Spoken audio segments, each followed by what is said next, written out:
Hola, muy buenos días. Quien les habla, Zulema Paz. En esta oportunidad vamos a estar abordando lo relacionado con derecho penal.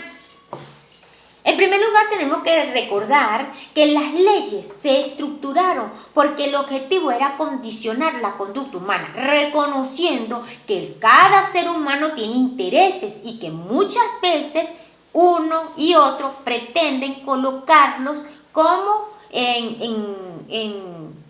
en alto nivel y terminan colisionando y generando conflictos.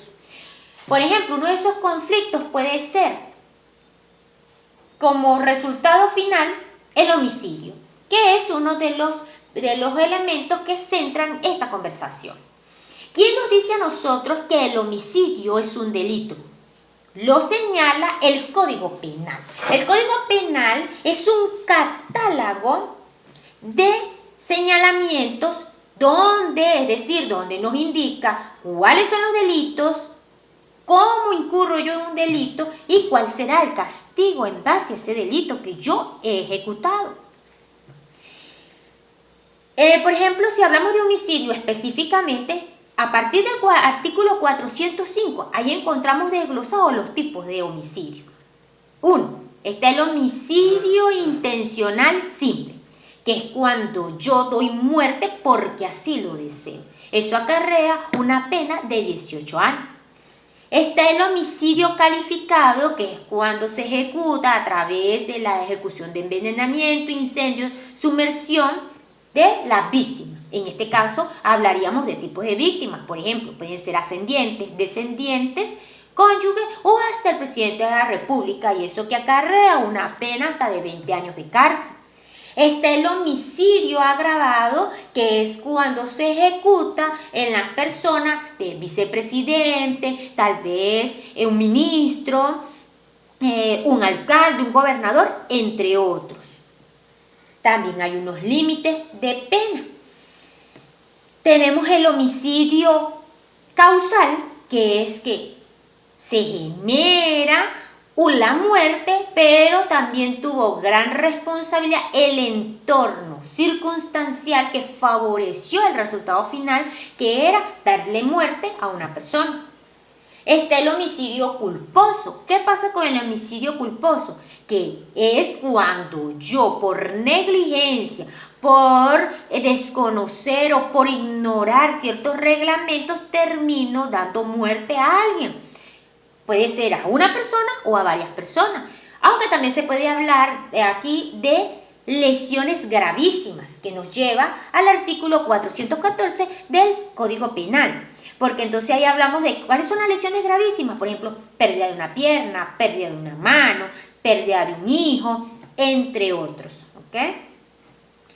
Está el homicidio preteritencial. ¿Qué pasa acá? Es cuando el objetivo era generar una lesión, pero como resultado se obtuvo fue la muerte de la persona. Y está el homicidio preteritencial causal. ¿Qué pasa? Que vuelve nuevamente el contexto a jugar un importante papel. Está el homicidio cuando es a recién nacido. Antes de haber sido registrado, no se suele ser registrado para evitar que el culpable pague ante la ley. ¿Por qué? Porque tal vez se pretende ocultar la responsabilidad tal vez del padre, la madre, el hijo, en fin. Está la inducción al suicidio, que es cuando yo incito a alguien a que culmine con su existencia o sencillamente lo ayudo a esa acción, al suicidio. Ahora bien, mientras yo estaba narrando, en muchos casos hablé de que los castigos podían ser hasta de 20 años. Si ustedes buscan el Código Penal, van a observar que hay tal vez unos límites inferiores y límites superiores. Puede decir, la persona debe pagar un castigo de 10 a 15 años, de 10 a 20 años o de 15 a 20 años, por ejemplo. Es decir, que hay un límite inferior y un límite superior. El juez, cuando en determinados casos, según el artículo 37, tendrá el deber de establecer términos medios, si es necesario. ¿Cómo se hace? Sumando el límite inferior y el límite superior. Lo que dé la mitad de ese resultado será considerado como la pena para determinados casos. Es indispensable destacar que cuando se habla de que los homicidios fueron en las personas de figuras como ministro, como presidente, aquí no hay beneficios procesales, no hay alternativas para el cumplimiento del delito. Eso es importante destacarlo. Es indispensable también puntualizar que según el Código Penal, el límite para tener privado de libertad a una persona es de 30 años, mientras que las penas accesorias van a depender de la pena principal.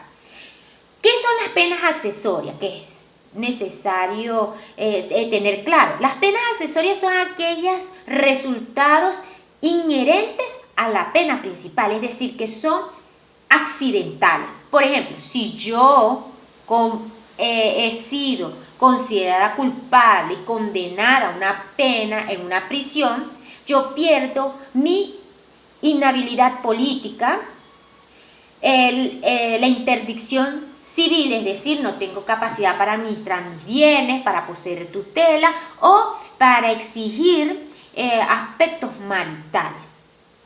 También puedo ser inhabilitada en el ejercicio de mi profesión. Todo eso son penas accesorias y las mismas van a culminar según considere la autoridad pertinente y responsable del caso. Ahora bien, cuando yo analizo un homicidio o un delito, yo tengo que considerar determinados elementos. Están los elementos positivos y los elementos negativos. ¿Cuáles son los elementos positivos que se deben cubrir en su totalidad y en pleno orden? Son la conducta, la tipicidad, la antijuridicidad, la imputabilidad, culpabilidad y pena. Esta tiene su contraparte como aspecto negativo. Ante la conducta puede existir la ausencia de la conducta. Ante la tipicidad está la atipicidad. La antijuridicidad está la excusa. Por ejemplo, en el suicidio. Antijuridicidad es que si yo mato, estoy rompiendo una norma y estoy incurriendo en un delito. Pero significa que tengo una excusa porque lo hice como defensa propia. Entonces ya ahí me está tumbando el elemento antijuridicidad. Ante la imputabilidad tenemos la inimputabilidad y ante la culpabilidad tenemos la inculpabilidad. Y ante la pena está la liberación de esa pena. ¿Ok? Es decir, que me libro de la pena porque no fue comprobado. Por eso que cuando el Ministerio Público tiene como objetivo hacer justicia, que siempre es la acción más anhelada, él tiene que estar consciente de que los 6 elementos positivos tienen que estar bien sustentados. Porque si la defensa comprueba y deroga o desploma uno de esos elementos positivos, entonces puede ganar el caso y puede que el imputado quede libre de cualquier castigo. ¿Ok? Ahora bien, cuando yo digo que se deben seguir órdenes, es porque se tienen que seguir. Esto es como una regla matemática. Los elementos positivos no se pueden evaluar cuando se está analizando un caso. No se puede pensar en que antes la conducta yo puedo probar la tipicidad, porque para que haya tipicidad tiene que existir una conducta que generó una acción o un resultado ajeno a la ley.